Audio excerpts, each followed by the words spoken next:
Assalamualaikum warahmatullahi wabarakatuh.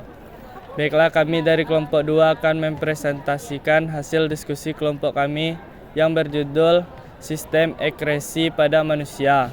Baiklah, perkenalkan, nama saya Febri Indriano. Saya Afiful Khairi. Saya Aris Budi Aulia. Saya Ratisa Almira. Saya Vina Veronia Abrar. Tagas saja. Baiklah, kita gas ke video. Astagfirullah. Baiklah, kita gas ke video.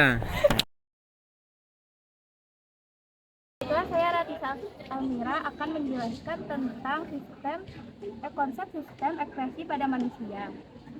Ekskresi manusia adalah proses eliminasi limbah atau zat-zat sisa dari tubuh. Organ utama yang terlibat adalah ginjal yang menyerang darah dan menghasilkan urin. Proses ini melibatkan berbagai organ tubuh termasuk kulit dan paru-paru, serta melibatkan berbagai organ termasuk melibatkan regulasi keseimbangan air, elektrolit, dan asam basa.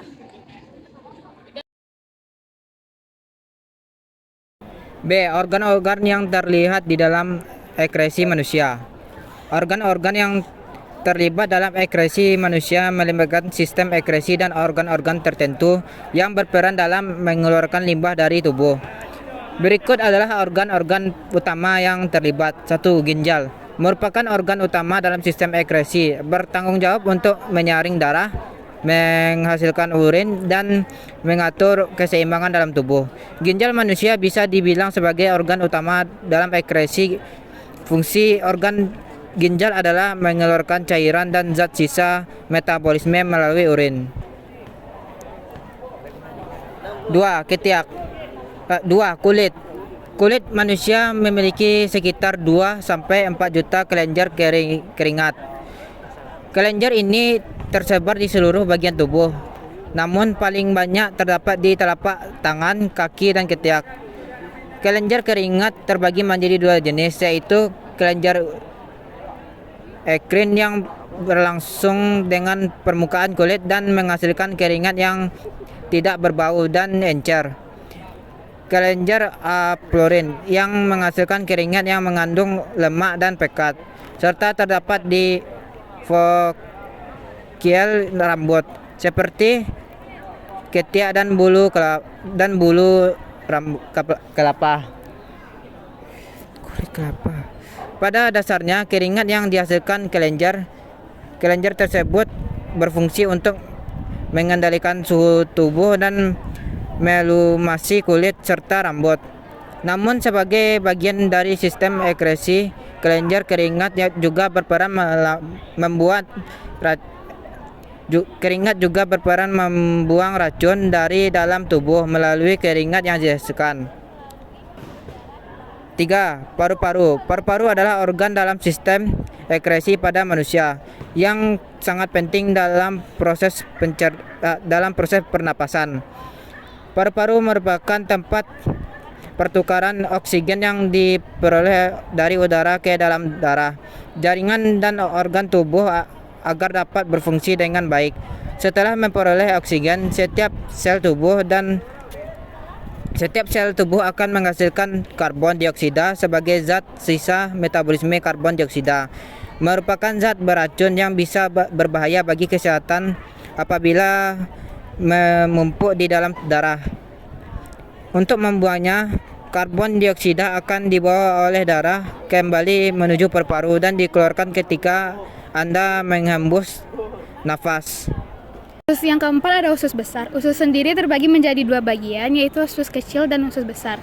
Usus kecil berfungsi untuk menyerap nutrisi dan 90% air yang kita konsumsi melalui makanan dan minuman. Dan usus besar berfungsi untuk menyerap sisa-sisa makanan yang tidak dapat diserap oleh air. Sisa-sisa makanan tersebut akan diubah menjadi fase lalu dibuang melalui dubur. Yang kelima ada hati. Hati memiliki berukuran besar sekitar 2 kg. Hati terletak di bagian kanan atas rongga perut, tepat di bawah diafragma. Hati berfungsi untuk mengeluarkan zat beracun seperti amonia. Amonia merupakan hasil penguraian protein. Hati juga berfungsi untuk mengeluarkan dua zat beracun lainnya, seperti mengeluarkan zat sisa seperti minuman alkohol, dan juga zat sel darah yang sudah tidak berguna. C. Penyakit yang terdapat dalam ekskresi manusia. Yang pertama adalah penyakit ginjal. Terbagi dua, gagal ginjal, keadaan di mana ginjal tidak dapat melakukan fungsi dengan efisien. Yang kedua adalah batuk darah. Jadi karena adanya darah dalam urin, dapat terjadi dalam penyakit ginjal. Yang kedua adalah penyakit kulit yang terbagi dua, yaitu psoriasis yang disebabkan adanya gangguan pada sistem kekebalan tubuh. Gejala yang bukan adalah kulit kemerahan dan sisik perut kepala. Yang kedua adalah biduran. Penyakit ini disebabkan karena udara dingin, alergi makanan, dan alergi bahan kimia. Yang ketiga adalah penyakit paru-paru atau pneumonia. Adalah infeksi yang menyebabkan kandungan udara dalam paru-paru meradang dan membengkak, disebabkan oleh infeksi bakteri dan virus. Yang kedua adalah bronkitis. Adalah penyakit peradangan yang terjadi pada bronkos. Penyebab penyakit ini adalah infeksi virus yang diterima melalui percikan dahak.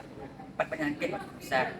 Yang pertama sembelit, disebabkan oleh kurangnya syarat makanan dan air.